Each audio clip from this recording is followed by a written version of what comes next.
Hace tiempo que dejamos de ver la primera carta de Pedro, así que el día de hoy vamos a estar retomándola. Así que por favor abran sus Biblias ahí en Primera de Pedro capítulo 3.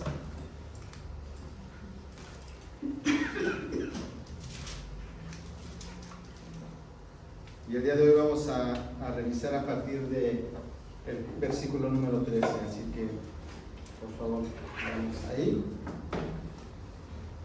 Pero bueno, vamos a hacer la introducción primeramente de esta enseñanza y esta parte de la carta puede causarnos mucho conflicto a cada uno de nosotros. Habitualmente cuando las personas se enteran de que somos cristianos, algo pasa, algo cambia. Nos empiezan a mirar de una manera diferente, incluso nos empiezan a tratar de una manera diferente cuando les decimos, es que yo soy cristiano. Empiezan tal vez poco a poco a alejarse de nosotros, tal vez empiezan poco a poco a ya no llamarte, a no invitarte a algún lado, hasta que de repente sales de ese círculo cercano de esas personas. ¿Alguna vez te has preguntado por qué sucede eso? Y si te ha pasado, ¿cómo te sientes en esa circunstancia? ¿Cómo te has sentido? ¿Te has sentido triste? ¿Te has sentido enojado? ¿Confundido?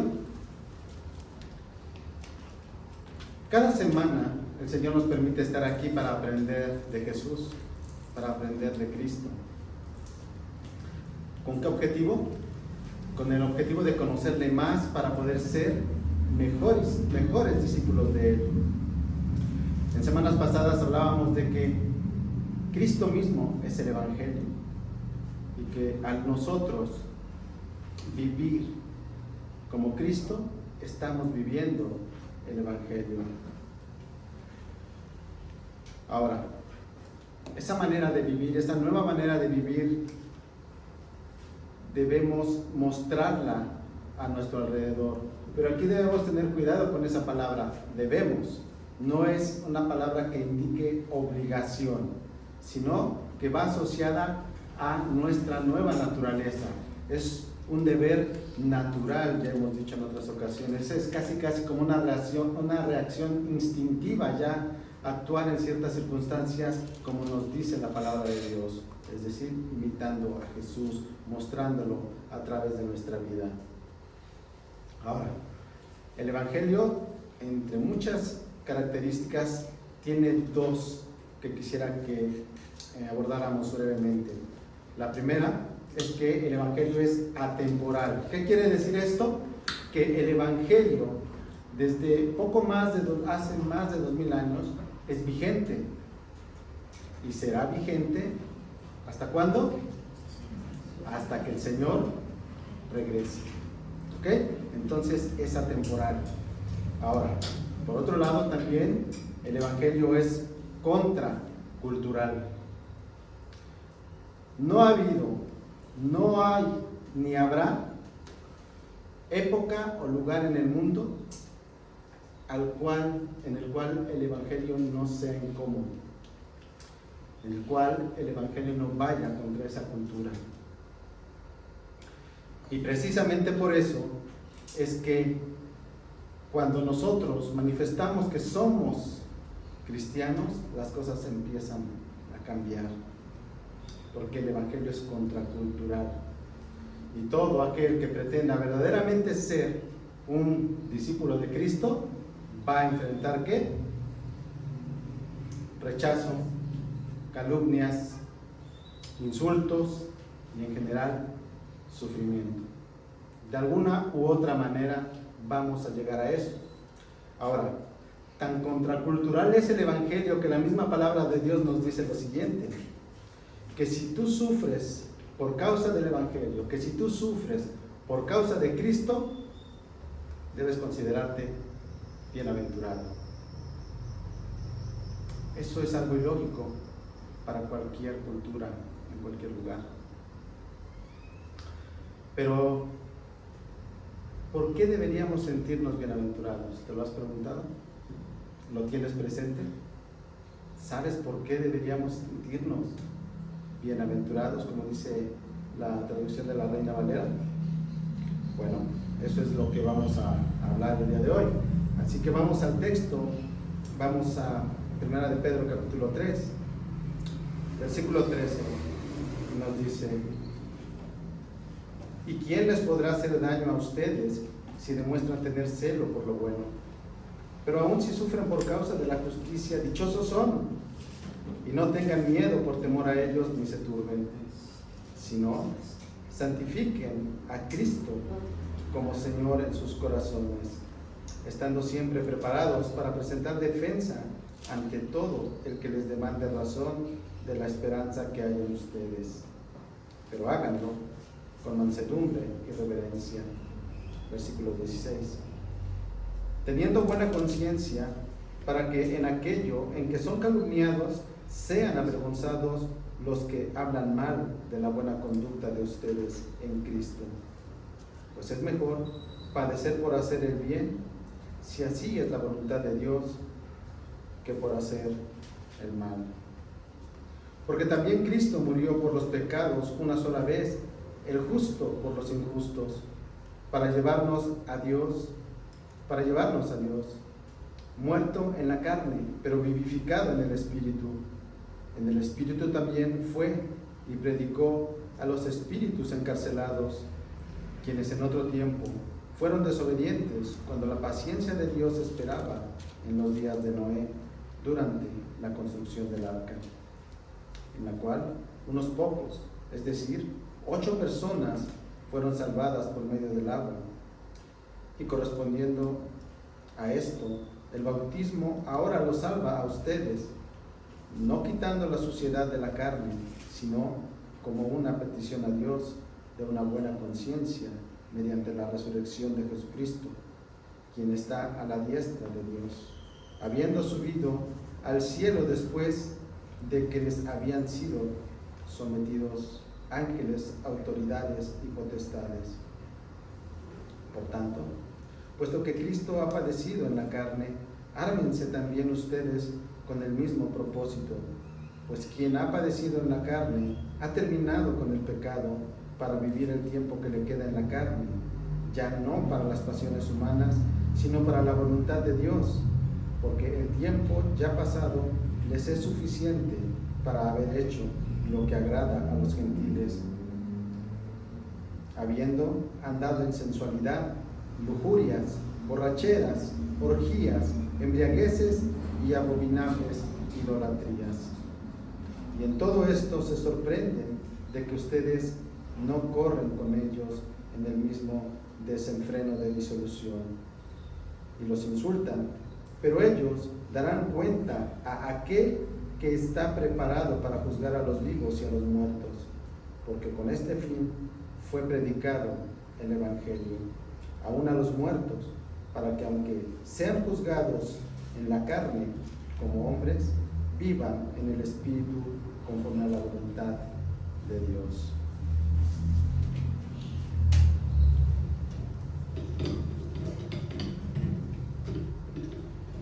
Y bueno, en este texto podemos mirar varias cosas con respecto al sufrimiento. Y recordemos un poco, decíamos que cuando empezamos a leer esta carta, ¿cuál era la condición de aquellos receptores de la carta? Ellos estaban sufriendo, ¿recuerdan? Persecución. Eran hermanos que estaban en las regiones, en varias regiones, y estaban ellos siendo perseguidos, pero esta persecución era una persecución no oficial por el Imperio Romano, es decir, no iban el ejército u oficiales a perseguir a los cristianos, sino que esta era una persecución, podríamos llamarle de índole social, en la cual las personas que vivían en esas comunidades estaban persiguiendo a los cristianos. Es por eso que el apóstol Pedro Versículos antes de los que acabamos de leer ahí en el versículo 8 al 12 del capítulo 3, llama a la iglesia ¿a qué? A que estén unidos en un mismo sentir, a que sean compasivos, fraternales, misericordiosos, a que no devuelvan mal por mal o insulto por insulto, sino más bien bendiciendo. ¿Por qué? Dice ahí el versículo, al final del versículo 9, porque fueron llamados con el propósito de heredar bendición, porque el que desea vida, amar y ver buenos días, refrene su lengua del mal y sus labios no hable engaño. Continúa en el versículo 11, apártense del mal y hagan el bien, busquen la paz y síganla. Los ojos del Señor están sobre los justos y sus oídos atentos a sus oraciones. Pero el rostro del Señor está contra los que hacen el mal. Entonces el apóstol Pedro sabe la condición que están pasando estos creyentes en ese momento y les llama ¿a qué? A vivir como agrada a Dios. Versículo 13 dice: ¿y quién les podrá hacer daño a ustedes si demuestran tener celo por lo bueno?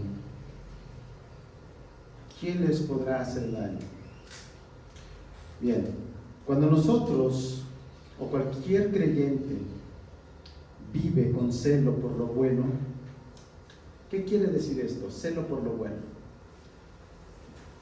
Es parte de lo que hablábamos al principio. Un verdadero creyente va a vivir de una manera gozosa, de una manera apasionada por obedecer al Señor. No es una obligación, es un gozo y es un llamado que nos hace el apóstol aquí, a mirar que un verdadero creyente vive de esa manera, no vive obedeciendo como una imposición. Ahora, cuando nosotros vivimos de esa manera, con celo por lo bueno, es difícil que las personas quieran hacernos daño. Aún aquellas personas que son enemigas de Dios, que hacen lo malo delante de los ojos de Dios, son capaces de reconocer cuando las personas viven una vida piadosa y ayudan a las demás personas. Y es poco probable que los dañen. Pero ¿qué nos dice la palabra de Dios? Que esto es posible. No es una garantía de que viviendo en obediencia a Dios nadie nos va a hacer daño. Siempre es posible que seamos blanco de alguien para causarnos daño. Es por eso que en el versículo 14 nos dice: pero aún si sufren por causa de la justicia, dichosos son, y no tengan miedo por temor a ellos ni se turben. Ahora, el apóstol Pedro nos dice que no tengamos miedo al sufrimiento. ¿Por qué? Bueno, por lo que decíamos hace unos momentos. ¿Qué dice el versículo 11 y 12? Regresando un poco ahí. Versículo 12. Porque los ojos del Señor están ¿sobre quién? Sobre los justos. Y sus oídos atentos ¿a qué? A sus oraciones. Pero además nos dice otra cosa, que el rostro del Señor está ¿contra quién? Contra los que hacen el mal. Entonces, si nosotros vivimos en la voluntad del Señor, si estamos en obediencia a Él, Él cuida de nosotros. Ahora, el hecho de que desobedezcamos a Dios no quiere decir que nos deja de cuidar, pero lo que sí hay son consecuencias de nuestra desobediencia. Eso es diferente. ¿Ok? Entonces, cuando nosotros vivimos en obediencia al Señor, lo que estamos haciendo es reflejar a Cristo. Estamos viviendo con celo por lo bueno, como dice Proverbios 15:9. Abominación al Señor es el camino del impío, pero Él ama al que sigue la justicia. Ahora, esto tal vez lo tengamos claro, que el Señor nos guarda, que no debemos temer. Pero lo que sí debería de llamarnos la atención es el hecho de que debemos considerarnos dichosos si el sufrimiento llega a nosotros, si sufrimos a causa de nuestra fe. ¿Por qué deberíamos sentirnos dichosos? ¿O por qué deberíamos sentirnos bienaventurados? Dice la Reina Valera. ¿Por qué? Bueno, lo primero que tenemos que hacer es aclarar un poco este término, bienaventurado o dichoso. En este contexto no se está refiriendo a lo que normalmente entendemos como gozo o alegría. Sí están estos elementos, pero previo hay un elemento más. Aquí el contexto lo que nos quiere decir es que nos debemos sentir privilegiados, que es un honor ser o sufrir por nuestra fe. Por lo tanto, si somos verdaderamente creyentes y participamos de los sufrimientos de Cristo o en los sufrimientos de Cristo, nos deberíamos de sentir privilegiados. Y no solamente eso, sino que también deberíamos tener nuestra mirada más allá de ese sufrimiento. Y eso es lo que nos causaría gozo. ¿Por qué? Porque hay más cosas adelante, más cosas que este sufrimiento. Mateo 5, versículos 10 al 12. Bienaventurados aquellos que han sido perseguidos por causa de la justicia, pues de ellos es que el reino de Dios. Versículo 11. Bienaventurados serán cuando los insulten y persigan, digan todo género de mal contra ustedes falsamente por causa de mí. Regocíjense y alégrense, porque la recompensa de ustedes en los cielos es grande, porque así persiguieron a los profetas que fueron antes que ustedes. Al mismo Jesús lo persiguieron, el mismo Jesús sufrió. Ahora, el apóstol Pedro ya nos ha dicho dos cosas: que no debemos temer ante el sufrimiento y que debemos sentirnos privilegiados y gozosos cuando suframos por causa de Cristo. Pero hay otra cosa muy importante que nos dice en los siguientes versículos el apóstol. Nos dice que debemos, ahí en el versículo 15 de 1 de Pedro 3, santificar a Cristo en nuestros corazones. ¿Qué quiere decir esto? Bueno, el versículo completo dice: sino santifican a Cristo como Señor en sus corazones, estando siempre preparados para presentar defensa ante todo el que les demande razón de la esperanza que hay en ustedes, pero háganlo con mansedumbre y reverencia. Esto es muy característico del apóstol Pedro. Él nos manda a hacer cosas. ¿Qué nos está indicando aquí? Primero, a santificar a Cristo en nuestros corazones. ¿Qué quiere decir esto? Cuando nosotros estemos pasando por sufrimiento, si somos verdaderos creyentes, nosotros estamos llamados a seguir rindiendo nuestra vida a Cristo. Estamos llamados a seguir sometidos a su señorío, a estar sujetos a Él, pero no solamente a eso, sino a alabarlo y a exaltarlo, aún en esas circunstancias. Pero esto no debe de ser solamente de nuestros labios hacia afuera. ¿Qué nos dice el versículo? ¿En dónde debe ser santificado Cristo? En nuestros corazones.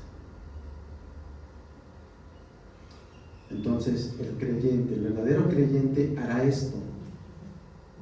Él santificará a Cristo aún en el sufrimiento.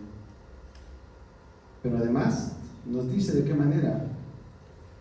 Nos llama ¿a qué? A presentar defensa. Siempre vamos a encontrar personas que van a cuestionar nuestra fe. Siempre habrá personas que no entiendan por qué hacemos ciertas cosas o por qué no hacemos ciertas cosas. Por ejemplo, ¿qué es lo que más ilógico parece al mundo? El que nosotros estemos llamados a orar por aquellos que nos persiguen, a orar por aquellos que nos dañan, incluso a ayudarlos cuando no sea posible. Es algo que las personas que no son creyentes no pueden entender, pero nosotros debemos estar preparados ¿para qué? Para defender nuestra fe y para dar razones del por qué actuamos de esa manera. Ahora, esta defensa es claro lo que nos pide el versículo. ¿Cómo debemos de hacerla? Con mansedumbre. Con mansedumbre y reverencia. Nuestra defensa debe de ser también de una manera firme y contundente, pero como dice nuestro hermano, con mansedumbre. ¿Qué quiere decir esto? Que seamos humildes cuando presentemos defensa, que seamos modestos, pero también al mismo tiempo debemos hacerlo con devoción al Señor, con respeto por su palabra y también respetando a las personas que tenemos enfrente. Ahora, esto es bien importante, hermanos. Cuando nosotros presentamos defensa de nuestra fe, cuando compartimos el Evangelio, incluso cuando decimos que somos cristianos, debemos tener claro algo, que debemos estar siendo respaldados por algo, por nuestro testimonio. Nuestra buena conducta en Cristo, nos dice los versículos. Todo verdadero creyente tiene una buena conducta por estar en Cristo. Ojo, no estamos hablando de que somos perfectos, y vamos a detallar un poco más adelante esto. Entonces, si tenemos una buena conducta por estar en Cristo, entonces tenemos también una conciencia tranquila. Es decir, no tenemos una culpa. ¿Por qué? ¿Por qué nuestra conciencia debería de estar tranquila como verdaderos creyentes? Veamos qué nos dice el versículo 16. Teniendo buena conciencia, para que en aquello en que son calumniados sean avergonzados los que hablan mal de la buena conducta de ustedes en Cristo, pues es mejor padecer por hacer el bien, si así es la voluntad de Dios, que por hacer el mal. Dos cosas aquí. La primera, en este mundo siempre va a haber sufrimiento, seas creyente o no seas creyente. ¿Ok? Ahora, pues claro lo que nos dice el versículo 17, que es mejor padecer por hacer el bien. Claro, si esa es la voluntad de Dios. Ahora, nuevamente regresemos al punto que decíamos.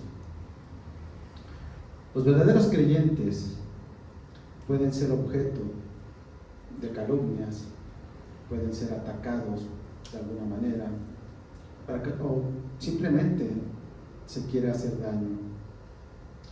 Y es bien importante que nosotros estemos dando un buen testimonio. ¿Y qué significa dar un buen testimonio? Hemos dicho, mostrar a Cristo. Ahora, si nosotros hacemos eso, nuestra conciencia debería estar tranquila. No hay culpa. Yo les pregunto, o no sé si les han preguntado a ustedes o han escuchado esto. Cuando alguien comparte la palabra y le llama a venir a Cristo a las personas, les dice, ¿ser yo cristiano para ser como ustedes? ¿Cuántas veces no hemos escuchado eso? Es algo, hermanos, que debería dolernos, Es algo que debería preocuparnos, porque el testimonio es de suma importancia. Aquí somos confrontados. Entonces, si nosotros no tenemos una conciencia tranquila, ¿cómo seremos capaces de defender esa fe? Pero por el contrario, si tenemos una conciencia tranquila, podemos dar defensa de esa fe. ¿De qué manera? Como lo decíamos hace un momento, con mansedumbre y con reverencia. Ahora, tal vez nos preguntemos, ¿y cómo sabemos que tenemos una buena conciencia? ¿Cómo se les ocurre que tenemos una buena conciencia?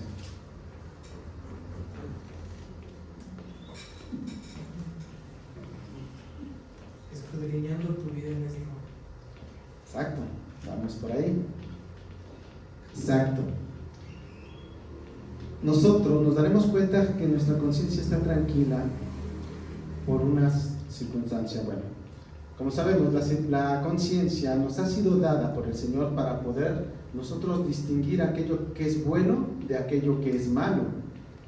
Pero bueno, la conciencia la tienen todas las personas, todas, aunque no parezca a veces, pero es cierto. Y ese es el punto. Cada uno de nosotros, antes de conocer la palabra de Dios, aunque teníamos conciencia e incluso pudiéramos vivir en esta misma zona, teníamos valores morales distintos.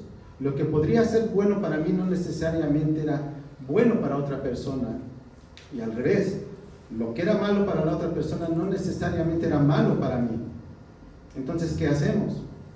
Bueno, como dice nuestro hermano, la palabra de Dios. Nosotros, los creyentes, ya no tenemos ese problema. ¿Por qué? Porque nosotros ahora tenemos la palabra de Dios, que es nuestra norma moral, nuestro guía. Entonces,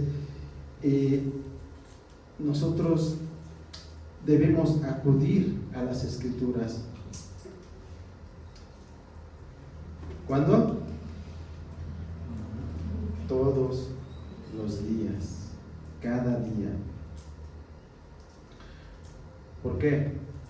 Porque de esa manera estaremos llenando nuestra mente de las verdades de la Escritura, porque estaremos conociendo la voluntad de Dios, como dice Romanos 12:2, y no se adapten a este mundo, sino transfórmense mediante la renovación de su mente.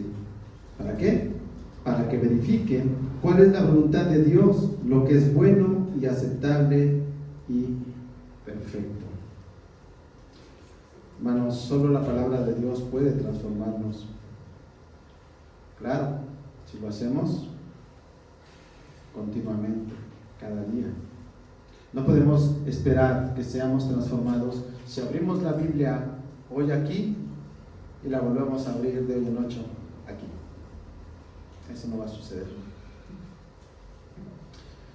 Pero no solamente transformará nuestra mente la palabra de Dios. Un verdadero creyente también se transforma su corazón. Nuestras acciones también son cambiadas. Nuestra conciencia es cambiada. Pero por el contrario, si nosotros no estamos en la palabra, ¿qué es lo que vamos a recibir entonces? Todo lo que nos rodea, todo lo que vemos, todo lo que escuchamos, eso es lo que va a entrar a nuestra mente. Y eso va a repercutir en nuestra conciencia. Hay un gran peligro en estar absorbiendo lo que hay en el mundo. No nos podemos aislar, es cierto, pero debemos estar, por eso, diariamente en la palabra de Dios. Cuando nosotros alimentamos nuestra mente con las cosas que hay en el mundo, corremos un grave peligro. Que nuestra mente con el tiempo, y eso sucede con las personas, que nuestras mentes, que nuestras conciencias sean cauterizadas. No hay, desafortunadamente, no hay mejor ejemplo que nuestro país. ¿Cuándo habíamos pensado llegar a a ver todo lo que estamos viendo. Las conciencias de las personas se han cauterizado. Hoy ya no hay verdad. Todo es subjetivo, cada quien tiene su verdad, cada quien determina lo que es bueno y lo que es malo. Así que es importante que nosotros tengamos una buena conciencia. ¿Por qué? Porque si nosotros tenemos una buena conciencia, podemos dar testimonio y defensa de nuestra fe confiadamente. Y no solamente eso, sino que a aquellos que nos levanten falsos o que nos calumnien, nos dice la palabra de Dios, que serán avergonzados. ¿Por qué? A ver, esto es algo que muchas veces tal vez no lo reflexionamos, pero es muy importante tenerlo presente. Si nosotros tenemos una buena conducta, si nosotros tenemos una conciencia tranquila, como hemos dicho, no estaremos cargando culpas, no tendremos culpa alguna, y eso nos va a permitir vivir de manera tranquila y de una manera piadosa.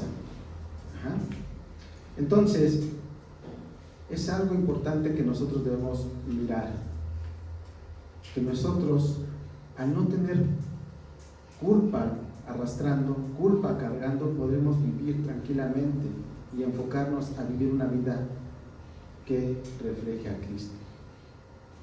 Debemos mirar el comportamiento de las personas, debemos mirar el testimonio para ver si esas palabras que hemos escuchado realmente se reflejan en esa manera de vivir. Recuerdo una predicación que nuestro hermano Jaime hace algunos meses. Él hablaba acerca de la verdad y nos daba la ilustración de la pelota de playa o una pelota grande en la que decía que esa era la verdad y que por más que uno quisiera tenerla debajo del agua, en algún momento esa pelota va a salir. La verdad siempre va a conocerse. Por más que las personas quieran ocultarla, la verdad va a salir a flote. Es por eso que el testimonio que nosotros damos dentro y fuera de la iglesia es muy importante. Porque por el simple hecho de decir que somos cristianos, ¿qué sucede? Ya nos están mirando. ¿Qué hacemos y qué no hacemos? Y es tan importante porque si nos ponemos a pensar un poco más, nuestra manera de vivir, nuestro testimonio, reflejará la manera o dará a conocer a los demás la manera en que ellos perciben a Cristo. Nuestra manera de vivir va a ser que ellos vean a Cristo. Y si queremos que vean a Cristo verdaderamente, ¿qué debemos hacer? Vivir en obediencia. Debemos tener una conciencia tranquila. Debemos tener una buena conducta. Obviamente, esto no viene de nosotros y vamos a verlo más adelante, porque no se trata de seguir reglas. Y es precisamente esto. Va a llegar un momento en que si lo estamos haciendo de esa manera en nuestras fuerzas, no va a funcionar. ¿Por qué? Porque no podemos ni debemos predicar algo que no estamos viviendo. Ahora, podríamos preguntarnos, ¿por qué debemos hacer nosotros todo esto? ¿Por qué debemos sufrir y sentirnos bienaventurados? ¿Por qué?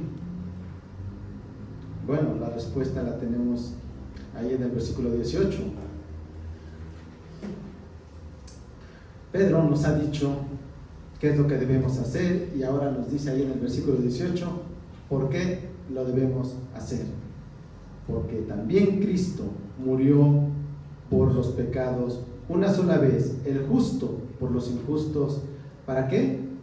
Para llevarnos a Dios, muerto en la carne, pero vivificado en el Espíritu.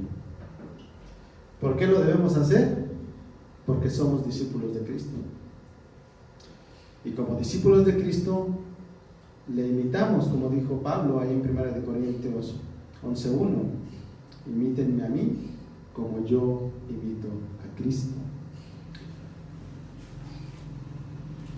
Pero también el apóstol Juan nos habla de alguna otra manera, hace referencia ahí en el capítulo 15, versículo 20 a esto. Dice ahí, Jesús está hablando: acuérdense de la palabra que yo les dije, un siervo no es mayor que su Señor. Si me persiguieron a mí, también los perseguirán a ustedes. ¿Por qué nos perseguirían? Porque estamos siendo verdaderos discípulos.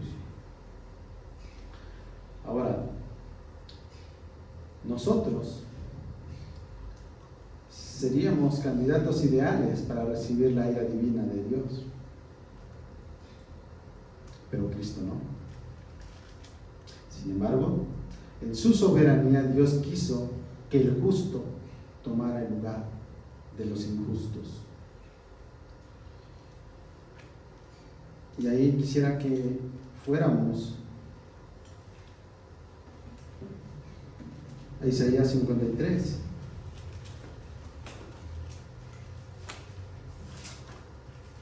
Dice: ¿quién ha creído a nuestro mensaje? ¿A quién se ha revelado el brazo del Señor? Creció delante de él como renuevo tierno, como raíz de tierra seca. No tiene aspecto hermoso ni majestad para que lo miremos, ni apariencia para que lo deseemos. Fue despreciado y desechado de los hombres, varón de dolores y experimentado en aflicción. Y como uno de quien los hombres esconden el rostro, fue despreciado y no lo estimamos. Ciertamente, Él llevó nuestras enfermedades y cargó con nuestros dolores. Con todo, nosotros lo tuvimos por azotado, por herido de Dios y afligido. Pero Él fue herido por nuestras transgresiones, molido por nuestras iniquidades. El castigo por nuestra paz cayó sobre Él, y por sus heridas hemos sido sanados. Todos nosotros nos descarriamos como ovejas, nos apartamos cada cual por su camino, pero el Señor hizo que cayera sobre Él la iniquidad de todos nosotros. Fue oprimido y afligido, pero no abrió su boca. Como cordero que es llevado al matadero, y como oveja que ante sus trasquiladores permanece muda, Él no abrió su boca. Por opresión y juicio fue quitado. Y en cuanto a su generación, ¿quién tuvo en cuenta que Él fuera cortado de las tierras de los vivientes?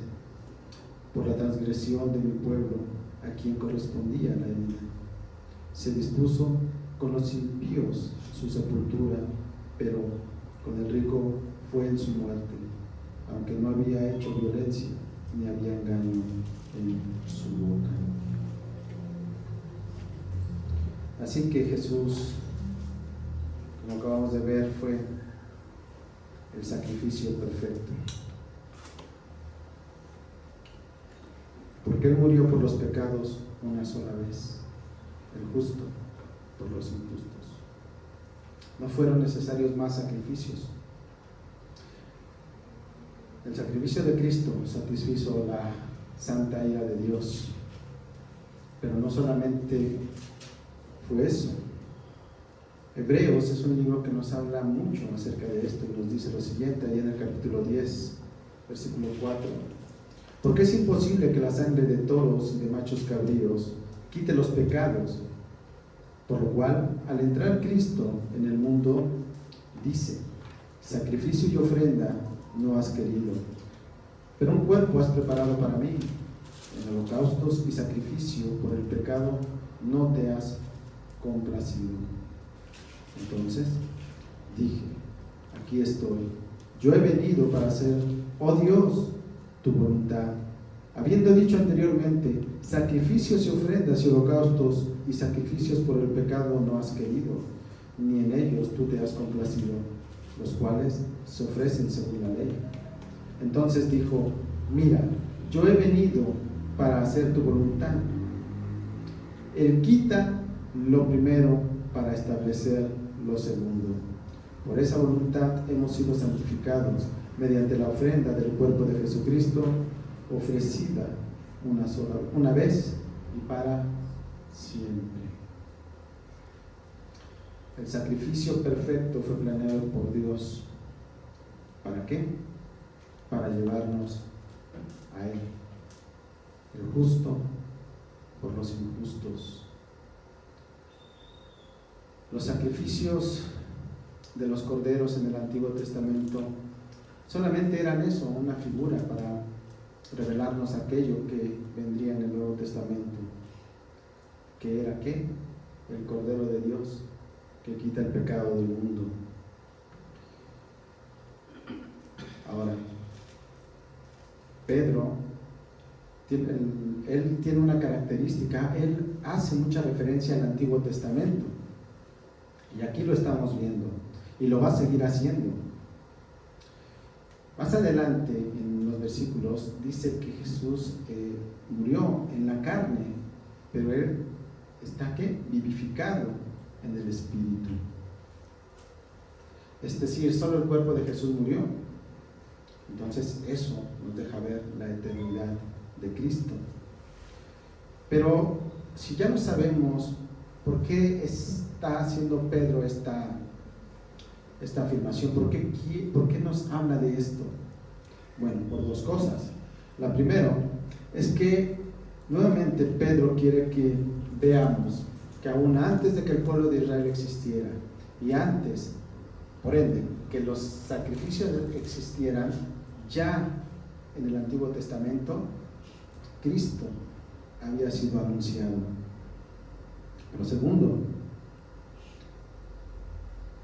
que Él al mismo tiempo nos quiere llevar a mirar en todo su esplendor el resultado de la obra de Cristo en la cruz. Él quiere que veamos el propósito de ese sufrimiento. Y ahí lo podemos ver. Vamos a continuar, versículo 19.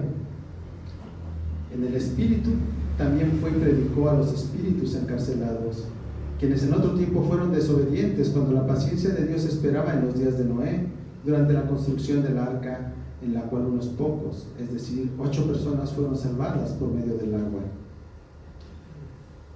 Ok, este pasaje es uno de los pasajes más complejos que hay en el Nuevo Testamento. Principalmente esta parte del versículo 19. En el Espíritu también fue y predicó a los espíritus encarcelados. Hay muchas opiniones al respecto de este pasaje. Hay quienes dicen que Jesús descendió al infierno a predicar el Evangelio. Hay otros que dicen que no, que Jesús no descendió al infierno, sino que Él descendió al Hades o al Seol, que es diferente, según la tradición judía. Pero si analizamos este pasaje en su contexto, la interpretación más afín a este contexto es la siguiente: que Jesús fue y predicó a ciertos espíritus. ¿En dónde? En el abismo. Eso se hace referencia en Apocalipsis. Pero ¿quiénes eran estos espíritus encarcelados? Pedro está haciendo referencia a Génesis capítulo 6. Dice Génesis 6 versículos 1 al 4: aconteció que cuando los hombres comenzaron a multiplicarse sobre la superficie de la tierra y les nacieron hijas, ojo, los hijos de Dios vieron que las hijas de los hombres eran hermosas y tomaron para sí mujeres de entre todas las que les gustaban. Entonces el Señor dijo: mi espíritu no luchará para siempre con el hombre, porque ciertamente él es carne. Serán pues sus días 120 años. Había gigantes en la tierra en aquellos días, y también después, cuando los hijos de Dios se unieron a las hijas de los hombres y ellas les dieron hijos. Estos son los héroes de la antigüedad, hombres de renombre. Los espíritus a los que está haciendo referencia Pedro son ángeles caídos o demonios. Estos traspasaron los límites que Dios les había puesto. ¿De qué manera lo hicieron? Tomaron mujeres. Pero la palabra que se utiliza ahí es que tuvieron un matrimonio con esas mujeres. Ahora dicen, bueno, ¿cómo puede casarse un demonio o un espíritu? ¿No? Bueno, esto es posible si estos demonios moran en un cuerpo humano, y esto es posible. A lo largo de la Biblia vemos, principalmente en el Evangelio de Marcos, cómo hay endemoniados. Entonces, los hijos que nacen de esas uniones son personas que tenían una fuerte influencia demoníaca. Es por eso que ahí, continuando en Génesis 6, a partir del versículo 5, nos dice: el Señor vio que era mucha la maldad de los hombres en la tierra, y que toda su intención de los pensamientos de su corazón era solo hacer siempre el mal. Estos demonios desobedecieron a Dios de la peor manera. Si reflexionamos un poco más, ¿qué es lo que trataba de hacer el demonio? Pervirtió el matrimonio que fue instituido por el Señor. El objetivo era que la simiente que había que derrotar al enemigo no llegara. Ahora, la siguiente pregunta. Decíamos hace unos momentos, ¿qué predicó? Que alguien decía que predicó a los espíritus el Evangelio. Pues no. Lo que predicó Jesús a estos espíritus encarcelados fue su triunfo en la cruz. Colosenses 2:15. Y despojando a los principados y a las potestades, los exhibió públicamente, triunfando sobre ellos en la cruz. Cristo fue a este lugar a predicar a los espíritus su triunfo sobre Satanás, sobre el pecado, sobre la muerte, sobre el infierno. Ahora, habíamos dicho, Pedro nos está llevando de una figura del Antiguo Testamento, que es el arca, a algo que había de ser revelado en el Nuevo Testamento. El arca es la figura. A través de ella se salvaron unos pocos. Ellos se salvaron del juicio de Dios. Y eso prefiguraba a Cristo. Porque también, al igual que en aquel momento, en la época de Adán, ellos tuvieron 120 años para arrepentirse y no lo hicieron. Y el arca solamente salvó a Noé y a su familia. Ese fue un periodo de gracia que dio el Señor. Segunda de Pedro 2:5 dice: tampoco perdonó al mundo antiguo, sino que guardó a Noé, un predicador de justicia, con otros 7, cuando trajo el diluvio sobre el mundo de los impíos. No solamente construyó el arca, Noé también estuvo predicando. Ahora, ¿cómo es que Pedro enlaza esta figura del Antiguo Testamento del arca con Cristo? Bueno, versículo 21, la frase "y correspondiendo a esto" es la que indica esa transición de esa figura del Antiguo Testamento a Cristo. La salvación en el arca la lleva a la salvación en Cristo. Dice el versículo 21, y correspondiendo a esto, el bautismo ahora los salva a ustedes, no quitando la suciedad de la carne, sino como una petición a Dios de una buena conciencia mediante la resurrección de Jesucristo. Aquí no se está hablando del bautismo en agua, se está hablando del bautismo en el Espíritu, del nuevo nacimiento.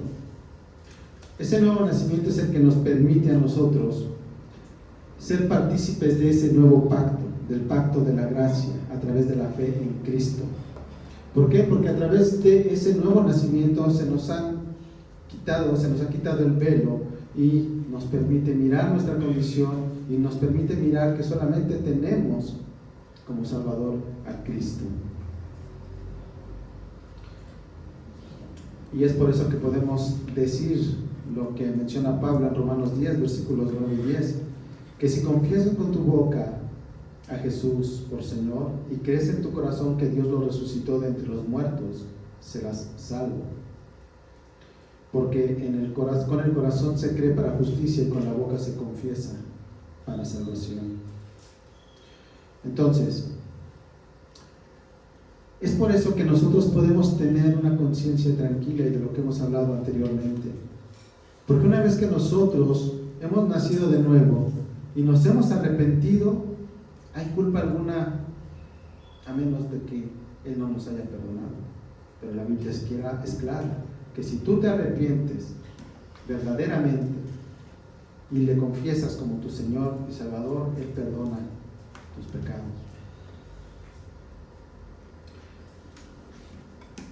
Hebreos 9:14 nos dice: cuanto más la sangre de Cristo, quien por el Espíritu Eterno Él mismo se ofreció sin mancha a Dios, purificará nuestra conciencia de obras muertas para servir al Dios vivo.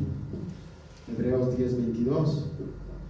Acerquémonos con corazón sincero, en plena certidumbre de fe, teniendo en nuestro corazón purificado de mala conciencia y nuestro cuerpo lavado en agua pura.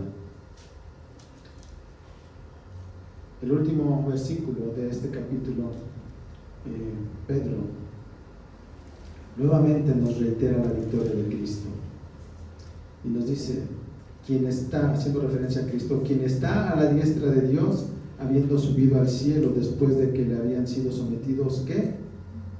Ángeles, autoridades y potestades. Ahora, es muy importante lo que viene en el primer versículo del capítulo 4. ¿Qué nos dice ese primer versículo? Cristo ha padecido por nosotros en la muerte. Versículo 1 del capítulo 4. Y por tanto, ¿a qué se refiere y por tanto? A que Cristo venció, a la victoria de Cristo. Por eso, porque Cristo venció, nos llama ahora nuevamente el apóstol Pedro a lo siguiente: por tanto, puesto que Cristo ha padecido en la carne, ármense también ustedes con el mismo propósito, pues quien ha padecido en la carne ha terminado con el pecado, para vivir el tiempo que le queda en la carne, ya no para las pasiones humanas, sino para la voluntad de Dios, porque el tiempo ya pasado les es suficiente para haber hecho lo que agrada a los gentiles, habiendo andado en sensualidad, lujurias, borracheras, orgías, embriagueces y abominables idolatrías. Por tanto, es decir, por tanto es la frase que ocupa, Cristo ha vencido, por tanto nosotros tenemos que armarnos y tener esa misma mente, pensar de esa misma manera. Pedro nos está llamando aquí a ir a la cruz con Cristo para morir al pecado. Nos llama a ir a la cruz para resucitar con Cristo. Nos llama a morir a nuestro pasado y a vivir nuestro presente y nuestra eternidad en Cristo. ¿Para qué? Para hacer la voluntad de Dios. Si nosotros somos verdaderamente creyentes, ya no servimos a nuestras pasiones. Hemos sido liberados de ellas. Romanos 7, versículos 5 y 6. Porque mientras estábamos en la carne, las pasiones pecaminosas despertadas por la ley actuaban en los miembros de nuestro cuerpo a fin de llevar fruto para muerte. Pero ahora hemos quedado libres de la ley, habiendo muerto a lo que nos ataba, de modo que sirvamos en la novedad del espíritu y no en el arcaísmo de la letra. Ya no estamos esclavizados al pecado, eso ya pasó. Esa vida ya no es nuestra. Y es por eso que hoy podemos hacer ese compromiso con Dios para hacer su voluntad, ya no viviendo para complacer esas pasiones. Romanos 6, 8, 12. Y si hemos muerto con Cristo, creemos que también viviremos con Él, sabiendo que Cristo, habiendo resucitado de entre los muertos, no volverá a morir. La muerte ya no tiene dominio sobre Él, porque en cuanto a que Él murió al pecado de una vez para siempre, pero en cuanto Él vive, vive para Dios. Así también ustedes considérense muertos para el pecado, pero vivos para Dios en Cristo. Por tanto, no reine el pecado en su cuerpo mortal, para que ustedes no obedezcan a sus lujurias. Ahora,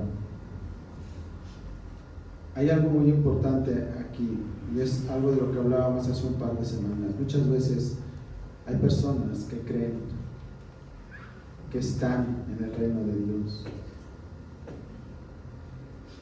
pero están realmente en un legalismo, siguiendo reglas. Por eso es muy importante que nosotros tengamos claro lo siguiente, que un verdadero creyente ya no desea esa vida pasada. Si hay alguien que está dejando de hacer cosas que ofenden a Dios, incluso viene a la iglesia, pero sigue teniendo en su corazón ese deseo de la vida pasada, lo está haciendo en sus fuerzas y solamente está viviendo una religiosidad. El verdadero creyente ya no anhela, ya no desea satisfacer esas pasiones que tenía.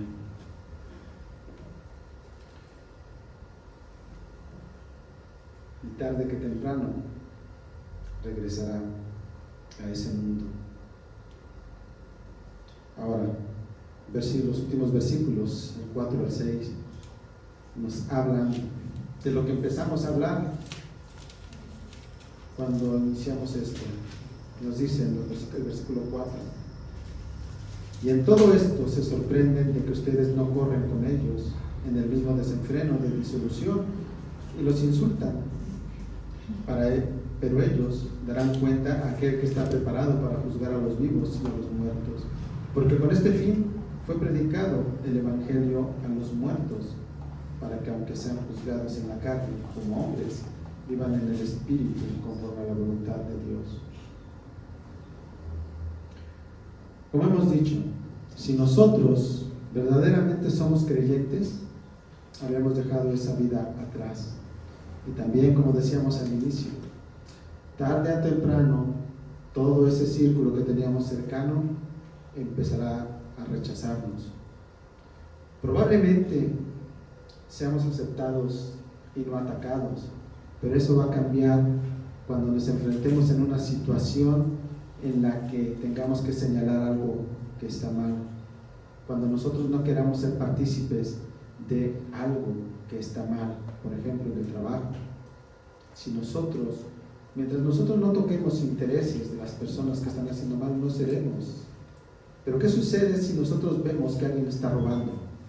¿Qué sucede si nosotros nos invitan a participar en algo ilegal en el trabajo? Entonces seremos rechazados. Y es por eso que tarde o temprano aparecerá no solamente el rechazo, sino la calumnia, la difamación. Y si eso sucedía en aquella época, ¿qué podemos esperar en estos momentos? La cultura en aquella época era muy diferente a lo que nosotros estamos viviendo hoy en día. Hoy más que nunca nosotros vivimos en una sociedad, en una cultura hedonista. ¿Qué quiere decir esto? Que lo único, o más bien el objetivo principal de nuestra sociedad, de nuestra cultura, es el placer y evitar de cualquier forma el dolor o el sufrimiento. Es por eso que hoy todo lo que nos venden, si tú te pones a reflexionar y a ver todo aquello que te ofrece el mundo, es placer, y placer instantáneo, rápido. Si estás teniendo dolor o angustia, eso no es bueno. Entonces,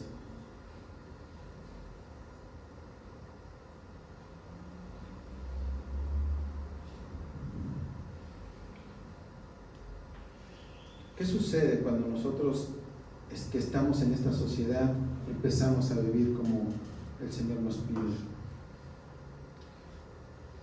Y el ejemplo más claro de esto lo podemos ver en la persecución que se da también ya incluso en nuestro país. Es más dura la persecución cuando no participamos en actos de idolatría, por ejemplo en los pueblos. Los corren de sus tierras, de sus casas, les cortan los servicios. Aparece el odio, la calumnia, acompañado de persecución y el sufrimiento. Pero como hemos dicho, esto no nos debe de hacer retroceder en el camino que estamos andando. No debe de retrasar nuestro peregrinar. Porque la palabra de Dios fue clara y es clara, y dice que aquellos que nos persigan o causen sufrimiento por nuestra fe, rendirán cuentas. Segunda de Tesalonicenses 1:6-9. Porque después de todo, es justo delante de Dios que Él pague con aflicción a quienes los afligen a ustedes, pero que Él les dé alivio a ustedes que son afligidos, y también a nosotros cuando el Señor Jesús sea revelado desde el cielo con sus poderosos ángeles en llama de fuego, dando castigo a los que no conocen a Dios y a los que no obedecen al Evangelio de nuestro Señor Jesucristo. Estos sufrirán castigo de eterna destrucción, excluidos de la presencia del Señor y de la gloria de su poder. Pedro termina esta parte de su carta refiriéndose allí en el versículo 6 a aquellos que han muerto martirizados a causa de su fe. Y les dice a los receptores de esta carta que ellos, aunque fueron juzgados por hombres, ellos, su espíritu ha llegado triunfalmente a la vida eterna en el cielo. Y eso es lo que quiere el apóstol Pedro dejarnos ver, que aún en ese sufrimiento, que aún en esa persecución, nosotros tenemos una promesa, nosotros tenemos el triunfo, porque Cristo ha triunfado en la cruz. Ahora, ¿qué podemos concluir de todo esto? Varias cosas. Como ya hemos visto a lo largo de todo este pasaje, es que el vivir nuestra fe nos puede traer sufrimientos, pero si eso sucede, ¿cómo debemos de sentirnos? Bienaventurados, privilegiados y gozosos por lo que viene. Ahora, yo creo que esto es algo muy importante, que un verdadero creyente, aún en el sufrimiento, debe adorar y honrar y reverenciar a Cristo.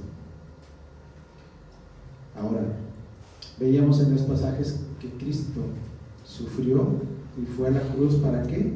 Para llevarnos a Dios.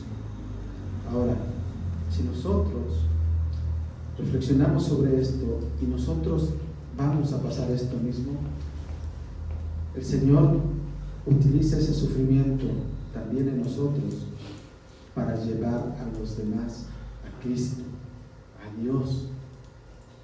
Es por eso que hablábamos hace un rato del testimonio, cómo estamos viviendo, tanto en las situaciones buenas como en las situaciones malas. ¿Qué testimonio estamos dando?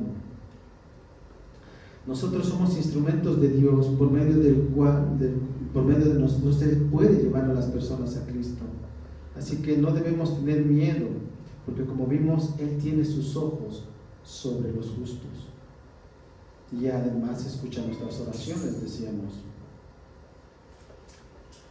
Sin duda es algo difícil, es contracultural, totalmente. Es por eso que creo que cuando reflexionamos sobre esto, entendemos de mejor manera que la puerta es estrecha y que el camino es angosto. ¿Por qué? Porque esto es muy duro para algunas personas, el sufrimiento. De hecho, muchos vienen a la iglesia porque quieren dejar de sufrir. Así que ahora ya saben que es publicidad engañosa. Pare de sufrir. Siento romper sus corazones. Ahora, quisiera que abrieran su Biblia en Filipenses 1:29. Filipenses 1:29. Ahí los espero.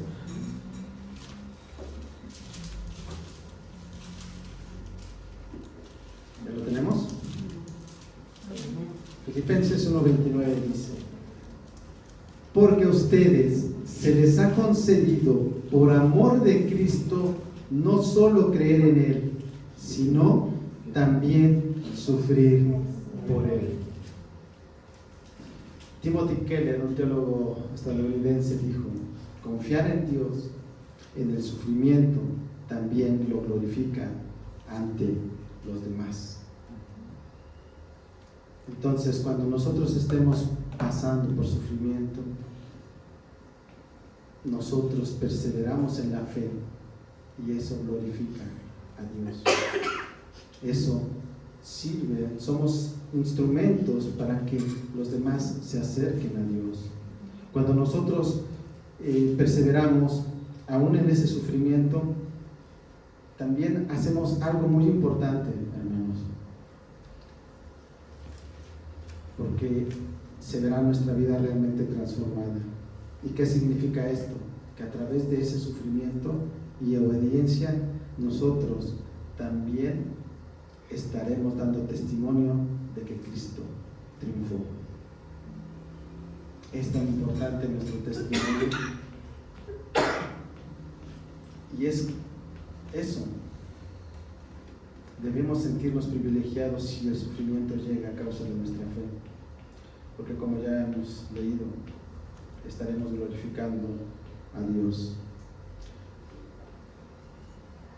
Pero recuerda esto, Salmo 23:4: aunque pase por el valle de sombra de muerte, no temeré mal alguno, porque tú estás conmigo. Tu vara y tu callado me infunden aliento. Padre,